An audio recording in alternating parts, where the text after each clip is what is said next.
നമസ്കാരം. ഈ ചില ആളുകളെ ഇല്ലാതാക്കിയാൽ ആ ആശയവും ആ ചിന്തയും ഒക്കെ ഇല്ലാതെയാകും എന്ന് ഒക്കെ ഉള്ള മിഥ്യാധാരണയാണ് ഇവിടെ ചില രാജ്യവിരുദ്ധർക്കും മത തീവ്രവാദികൾക്കും അതുപോലെ തന്നെ രാജ്യത്തെ തകർക്കാൻ ശ്രമിക്കുന്നവർക്കും ഒക്കെ ഉള്ളത് എന്നുള്ളതാണ് നമ്മൾ കഴിഞ്ഞ കുറച്ചു കാലമായി കാണുന്നത്. ഇവിടെ ഒരു വ്യക്തിയെ കൊന്നു കഴിഞ്ഞാൽ ഇപ്പം കേരളത്തിൽ എത്ര ദേശസ്നേഹികളായ രാജ്യസ്നേഹികളായ ആളുകളെ കൊന്നു, എത്ര RSSകാരെയും BJPക്കാരെയും കൊന്നു, എത്ര പേരെ അല്ലാതെ കൊന്നു, സുഡാപ്പികൾ തന്നെ പലരെയും കൊന്നു, PFIക്കാർ നിരവധി പേരെ കൊന്നു എന്ന് പറഞ്ഞ് RSS എന്ന ഹിന്ദുത്വ ദേശീയ വികാരം, രാഷ്ട്രസ്നേഹം, രാജ്യസ്നേഹം എന്ന ആശയം ഇല്ലാതെയായി. ഒരിക്കലുമായില്ല, അതാവുകയുമില്ല. ഇതിപ്പോൾ യോഗി ആദിത്യനാഥ് എന്ന് പറയുന്ന ഉത്തർപ്രദേശിന്റെ മുഖ്യമന്ത്രിയുണ്ട്. അദ്ദേഹത്തിന്റെ സന്ദർശനത്തിന് തൊട്ടു മുമ്പ് ബഹ്റൈച്ച് എന്ന് പറയുന്ന സ്ഥലത്ത് നിന്ന് ആൽഫ ജിയോ ഇന്ത്യ ലിമിറ്റഡ് എന്ന സ്ഥാപനം നടത്തിയ സർവേക്കിടെ 500 കിലോ സ്ഫോടക വസ്തുക്കൾ കണ്ടെടുത്തു. അതായത് യോഗിയെ കൊല്ലാൻ വേണ്ടി കരുതി വെച്ചതാണ് ഇതെന്ന ഇന്റലിജൻസ് റിപ്പോർട്ടാണ് പുറത്തു വരുന്നത്. MLA സുരേഷ് വർ സിംഗിനെ ഗ്രാമവാസികൾ ഇത് അറിയിച്ചതിനെ തുടർന്ന് ബംഗാളിൽ നിന്നുള്ള 70 പേരെയാണ് ഇത് സംബന്ധിച്ച് പിടികൂടിയത്. 37 നുഴഞ്ഞുകയറ്റക്കാരെ കുറിച്ചുള്ള SSPയുടെ മുൻ മുന്നറിയിപ്പ് പോലീസ് അവഗണിച്ചു. ഈ ദുഷ്ട ഗൂഢാലോചന അന്വേഷിക്കാൻ അധികാരികൾ ശ്രമിക്കുമ്പോൾ രോഷാകുലരായ നാട്ടുകാർ നീതി ആവശ്യപ്പെട്ടുകൊണ്ട് രംഗത്ത് വരുന്നു. അതിന്റെ ചില ദൃശ്യങ്ങൾ സമൂഹ മാധ്യമത്തിലൂടെ പ്രചരിക്കുന്നുണ്ട്. അതായത് ഈ യോഗി ആദിത്യനാഥിനെ കൊല്ലാൻ വേണ്ടി ഒരു വലിയ പദ്ധതി ഇതിനു മുൻപും തയ്യാറാക്കിയത് 2023 തയ്യാറാക്കിയതായുള്ള ഇന്റലിജൻസ് റിപ്പോർട്ട് ഉണ്ടായിരുന്നു. കാരണം ഇദ്ദേഹം ഒരു സന്യാസി കൂടിയാണ്, അദ്ദേഹം ഒരു മുഖ്യമന്ത്രിയാണ്, അതീവ ചിന്താശേഷിയുള്ള ഒരു സന്യാസി കൂടിയാണ്.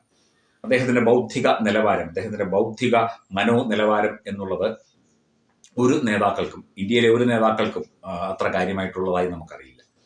അപ്പം അദ്ദേഹത്തെ ഇല്ലാതാക്കി കഴിഞ്ഞാൽ, അല്ലെങ്കിൽ അദ്ദേഹത്തിന്റെ സന്ദർശന വേളയിൽ ഒരു സ്ഫോടനം ഉണ്ടായിക്കഴിഞ്ഞാൽ അദ്ദേഹവും അദ്ദേഹത്തിന്റെ ആളുകളും അങ്ങ് തോറ്റോടും, അദ്ദേഹം കൊല്ലപ്പെടും, BJPയും RSSും ഒക്കെ അങ്ങ് തോറ്റോടിക്കോളും. പിന്നെ ഇവിടെ ഒന്നും ഉണ്ടാകില്ല, ഉത്തർപ്രദേശിലും ഒന്നും സംഭവിക്കില്ല, BJP ഇല്ലാതായിക്കോളും, അല്ലെങ്കിൽ അത്തരത്തിൽ ഒരു ഭരണകൂട സംവിധാനം ഇനി നിലവിൽ വരില്ല എന്നുള്ള മിഥ്യാധാരണ കൊണ്ടാണ് ഈ സ്ഫോടക വസ്തുക്കളൊക്കെ തന്നെ സൂക്ഷിക്കുകയും ഇദ്ദേഹത്തെ കൊല്ലാൻ ശ്രമിക്കുകയും ഒക്കെ ചെയ്തത് എന്നുള്ള റിപ്പോർട്ടുകളാണ് പുറത്തു വരുന്നത്.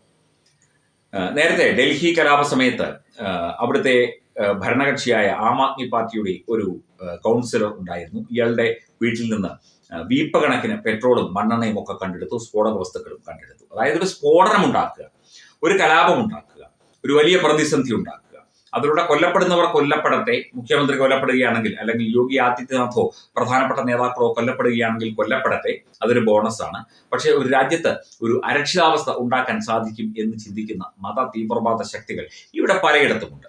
കൃത്യമായ അന്വേഷണം ഈ വിഷയത്തിൽ നടത്തിക്കൊണ്ടിരിക്കുകയാണ്, പരിശോധനകൾ നടത്തിക്കൊണ്ടിരിക്കുകയാണ്. ഇത്തരത്തിൽ പല തരത്തിലുള്ള വീഴ്ചകൾ ഉണ്ടാകുന്നുണ്ട്. അത് വിവിധ സംസ്ഥാന പോലീസുകളുടെ, ഉത്തർപ്രദേശ് സംസ്ഥാന പോലീസിൻ്റെതടക്കം ഉള്ള വീഴ്ചകളുണ്ട്, ഇന്റലിജൻസ് സംവിധാനത്തിലെ പാളിച്ചകളുണ്ട്. അതൊക്കെ തന്നെ പരിഹരിച്ച് മുമ്പോട്ട് പോകാനുള്ള തീരുമാനമാണ് ഇപ്പോൾ എടുത്തിരിക്കുന്നത് എന്നാണ് മനസ്സിലാക്കുന്നത്.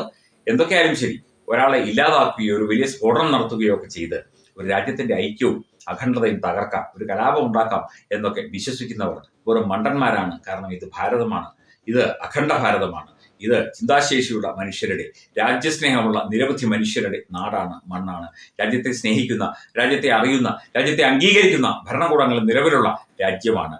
യോഗി ആദിത്യനാഥിന് പകരം 1000 യോഗിമാർ കടന്നു വരും, 1000 മോദിമാർ കടന്നു വരും, 1000 അമിത്ഷാമാരും 1000 രാജ്നാഥ് സിംഗുമാരും കടന്നു വരും.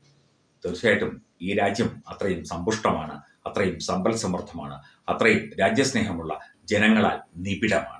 ഇതൊന്നും മനസ്സിലാക്കാത്ത പൊട്ടന്മാർ, സുലാപ്പി മത തീവ്രവാദ ശക്തികളോട്, രാജ്യവിരുദ്ധരോട് നമുക്കൊന്നും പറയാനില്ല. പക്ഷേ കളിച്ചാൽ കളി പഠിപ്പിക്കും എന്നുള്ളത് ഉറപ്പുമാണ്.